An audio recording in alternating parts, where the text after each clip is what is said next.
नमस्कार, अभ्यास क्लासेज के YouTube चैनल पर आप सबों का स्वागत है। मैं मनोहर कुमार आज आपके लिए लेकर आए हैं क्लास 10वीं के गणित का कुछ भाग, जो हम स्पेशल क्लास के तौर पर इसे जानेंगे। और इस स्पेशल क्लास में आज हम लोग डिस्कस करेंगे क्षेत्रमिति के बारे में। और क्षेत्रमिति का वो टॉपिक होगा शंकु के छिन्नक, यानी फ्रस्टियम ऑफ ए कोन। तो डिस्कस करने से पहले हम लोग ये जानेंगे कि शंकु के छिन्नक में क्या सब आवश्यकताएं हैं। तो इसके लिए मैंने राइट साइड में ये देख लीजिए, इसका टोटल फार्मूला जो है ड्रॉ कर दिया है। आइए इसे हम लोग जानते हैं। यदि किसी शंकु के छिन्नक की ऊंचाई h हो और तिर्यक ऊंचाई l है तथा दोनों सिरों यानी ऊपरी सिरा और निचली सिरा की त्रिज्याएं क्रमशः r1 और r2 है, जिसमें क्या है r1 जो है ग्रेटर देन r2 है, तो शंकु के छिन्नक का आयतन क्या होता है 1/3 पाई इंटू h r1 का स्क्वायर जोड़ r2 का square plus r1 into r2। और दूसरा है शंकु के छिन्नक का वक्र पृष्ठीय क्षेत्रफल यानी CSA pi into l r1 plus r2, जहां l का मान होता है यानी l बराबर होता है h square plus r1 minus r2 का होल स्क्वायर। ये देख लीजिए। और तीसरा है आपको शंकु के छिन्नक का संपूर्ण पृष्ठीय क्षेत्रफल यानी TSA। आपको CSA और TSA के बारे में जानना जरूरी है। CSA का मतलब कर्व सरफेस एरिया यानी वक्र पृष्ठीय क्षेत्रफल, और TSA का मतलब टोटल सरफेस एरिया यानी संपूर्ण पृष्ठीय क्षेत्रफल। तो देख लीजिए, संपूर्ण पृष्ठीय क्षेत्रफल में क्या होता है शंकु के छिन्नक का CSA प्लस ऊपरी सिरा का क्षेत्रफल प्लस निचली सिरे का क्षेत्रफल। एक फोटो के द्वारा मैं आपको बता दूं, एक फोटो यहाँ पर ड्रॉ किए हुए हैं। ये भाग जो आपको दिख रहा है ये पूरा का पूरा क्या है यानी कि छिन्नक है। इसका ऊपरी भाग जो है ये ऊपरी भाग है और ये निचली भाग है।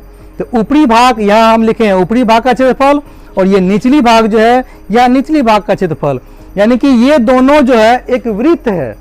और इसीलिए यहाँ पर हम लिखे हैं इसका क्षेत्रफल क्या होता है पाई इंटू एल, यानी शंकु के छिन्नक का CSA pi into L r1 plus r2 plus pi into r1 का स्क्वायर। यानी कि आप जानते हैं कि वृत्त का क्षेत्रफल जो होता है पाई r स्क्वायर होता है, और ये जो है ये आपका क्या है, ये आपका है r1 और ये आपका है r2। इसीलिए यहाँ r1 का स्क्वायर और यहाँ पर r2 का स्क्वायर। तो यहाँ से हमने सूत्र को जान लिया। अब आइए हम लोग चलते हैं सीधे सवाल पर, और सवाल आपका ड्रॉ किया हुआ है बोर्ड पर। आइए एक बार सवाल को ध्यान से देखें। पानी पीने वाला एक गिलास 14 cm ऊंचाई वाले एक शंकु के छिन्नक के आकार का है।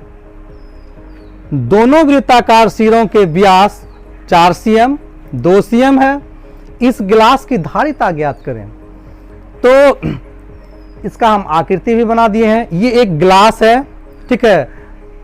आप ये देख लीजिए, ये गिलास सेम यही गिलास है। ये है इसका ऊपरी भाग और ये है इसका निचला भाग।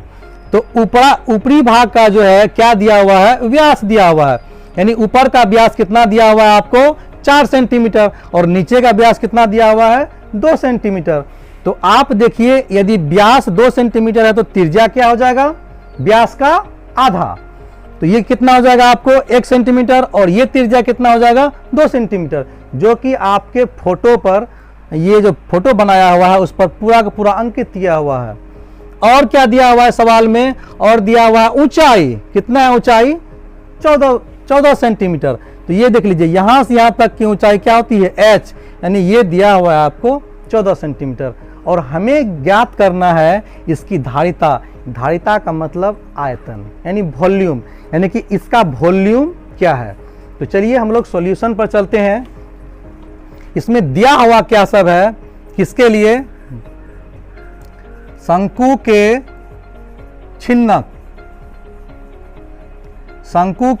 छिन्नक के लिए। हमें क्या सब दिया हुआ है देख लीजिए। डी दिया हुआ है, तो डी दिया हुआ है तो हम लोग D1 लिख लेंगे। D1 बराबर कितना दिया हुआ है 4 cm, तो हम लोग को R1 कितना हो जाएगा 4/2, यानी कितना cm 2 cm। ठीक है, उसके बाद D2 दिया हुआ है 2 cm, तो R2 कितना हो जाएगा 2/2, यानी कि 1 cm। यानी कि ऊपर वाले भाग और नीचे वाले भाग का त्रिज्या यहां से हम प्राप्त कर लिए। और क्या दिया हुआ है ऊंचाई, यानी कि आपको h दिया हुआ है, h दिया हुआ है आपको कितना 14 cm। ठीक है, और इस ग्लास की धारिता ज्ञात करें, और यहां पर फॉर्मूला है धारिता करने का मतलब क्या है आयतन, और इस सूत्र से हम ज्ञात करेंगे इसका आयतन। क्या होता है आयतन 1/3 पाई इंटू एच R1 का स्क्वायर प्लस R2 का square plus R1 into R2। तो यहां से हम लोग लिखते हैं गिलास की धारिता,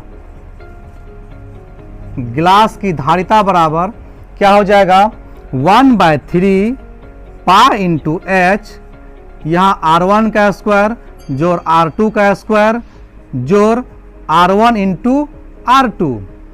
ठीक है, ध्यान दीजिए 1/3 पाई का मान कितना है, यहाँ पर दिया हुआ है पाई का मान आपको 22/7, यानी कि 22/7 लेना है, गुना h का मान कितना दिया हुआ है आपको 14 सेंटीमीटर। और यहाँ देख लीजिए R1 अभी निकाले हम लोग, R1 कितना 2 सेंटीमीटर, यानी कि 2 का स्क्वायर जोड़ R2 1, तो 1 का स्क्वायर जोड़ R1 इंटू R2, यानी 2 गुना 1। ठीक है, यहां से देख लीजिए 7 दूना 14, ये कट जाएगा, 22 दूना कितना हो जाएगा 44, 44/3। इसको हल कर लेते हैं, 2 दूना 4 प्लस 1 प्लस 2 गुना 1 2। ठीक है, 4 1 5 2 7, यानी कि 44 गुना 7/3। ये हो जाएगा आपको गुना करके कितना हो जाएगा 308/3। और इसे हम लोग क्या करेंगे, या तो दशमलव में ले आएंगे या पूर्णांक में दे देंगे, कितना हो जाएगा 102.2/3। ये क्या हो जाएगा cm3। क्यों हो जाएगा cm3, क्योंकि ये क्या है धारिता है, यानी कि आयतन है। ठीक है, तो इस तरह से हम लोग पहले सवाल का सॉल्यूशन देखें। अब हम लोग अगले सवाल पर चलते हैं और ड्रॉ करते हैं हम अगला सवाल। चलिए सवाल नंबर 2, और सवाल नंबर 2 है कि एक शंकु के छिन्नक की तिर्यक ऊंचाई 4 cm है तथा इसके वृत्तीय सिरों के परिमाप यानी परिधियां जो है वो 18 cm और 6 cm है। तो इस छिन्नक का वक्र पृष्ठीय क्षेत्रफल ज्ञात कीजिए। ये देखिए, ये आकृति हमने ड्रॉ किया है। इसमें क्या है, हम मान लिए हैं ये ऊपरी भाग जो है इसका व्यास क्या है D1 है, तो त्रिज्या क्या हो जाएगा R1 हो जाएगा, और निचले भाग का व्यास D2 है, तो त्रिज्या क्या हो जाएगा R2 हो जाएगा। और हमें दिया हुआ है इसका परिधि, यानी कि इसके बारे में C दिया हुआ है, यानी कि ये हो जाएगा C1, और C1 दिया हुआ है हमको 18 cm और C2 दिया हुआ है 6 cm। तो ये आपको है 18 cm और ये आपको दिया हुआ है 6 cm, ये हो जाएगा C2। यानी कि इसकी परिधि दी हुई है, यानी कि इसका परिधि और इसका परिधि, और हमें ज्ञात करना है कि इस छिन्नक का वक्र पृष्ठीय क्षेत्रफल। यानी कि अभी जो हम एक आकृति लिए थे, ये छिन्नक है, ये छिन्नक की आकृति का है, तो वक्र पृष्ठीय क्षेत्रफल इसमें क्या है, तो ये पूरा का पूरा भाग है। ये नीचे वाला भाग और ये ऊपर वाला भाग छोड़कर शेष जो आकृति है इसी को क्या कहा जाता है वक्र पृष्ठीय क्षेत्रफल, यानी कि CSA। तो इसी को ज्ञात करना है। तो देखिए और क्या दिया हुआ है, इसमें दिया हुआ है तिर्यक ऊंचाई, कितना दिया हुआ है 4 सेंटीमीटर। यहां देख लीजिए तिर्यक ऊंचाई जो है दिया हुआ है आपको 4 सेंटीमीटर। तो आइए इसको हम सॉल्व करते हैं। माना कि छिन्नक के ऊपरी भाग की परिधि C1 तथा निचले भाग की परिधि C2 है और त्रिज्याएं क्रमशः R1 तथा R2 है। ये देख लीजिए, यहां से हम लोग ये परिधि देख लिए और ये दोनों परिधि मान लिए और क्या मान लिए, दोनों का त्रिज्या। ठीक है, और ये जो है तिर्यक ऊंचाई, इसको किससे सूचित करते हैं हम लोग, L से। तो क्या दिया हुआ है हमको, C1 बराबर दिया हुआ है, कितना दिया हुआ है, 18 cm। तो C1 यानी कि परिधि बराबर क्या होता है, 2 पाई R। 2 पाई R की जगह पर क्या हो जाएगा, R1 बराबर 18 cm। उसके बाद क्या हो जाएगा, यानी कि R1 बराबर हो जाएगा 18/2 पाई। ये कट जाएगा, देख लीजिए 9 बार में, यानी कि 9/पाई, इतना cm। ये आपका क्या निकल गया, पहला त्रिज्या निकल गया। अब देख लीजिए C2 बराबर क्या दिया हुआ है, 6 cm, और C2 बराबर क्या हो जाएगा, 2 पाई R2 बराबर 6 cm। इसीलिए R2 बराबर हो जाएगा 6/2 पाई। ये 3 बार में कट जाएगा, यानी कि 3/पाई। ये हो गया आपका, यानी कि दोनों त्रिज्या आपको निकल गया। यदि दोनों त्रिज्या निकल गया तो हमें ज्ञात क्या करना है, छिन्नक के वक्र पृष्ठीय क्षेत्रफल, यानी CSA लिख दें, CSA, छिन्नक का क्या ज्ञात करना है, CSA। और यहां देख लीजिए CSA का फॉर्मूला क्या होता है, pi into L R1 plus R2।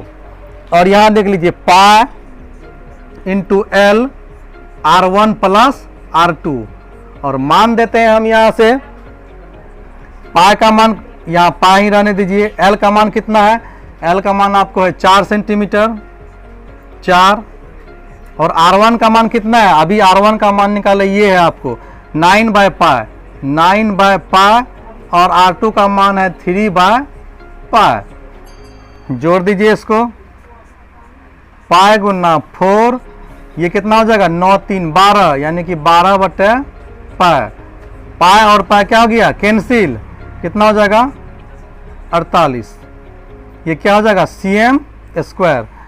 क्यों हो जाएगा cm स्क्वायर, क्योंकि ये क्या है, क्षेत्रफल CSA है। तो इस तरह से हम लोग क्या करेंगे, इस सवाल को सॉल्व करेंगे। और अगले वीडियो में हम लोग अगले सवाल को सॉल्व करेंगे। तब तक आप देखते रहिए अभ्यास क्लासेज। धन्यवाद।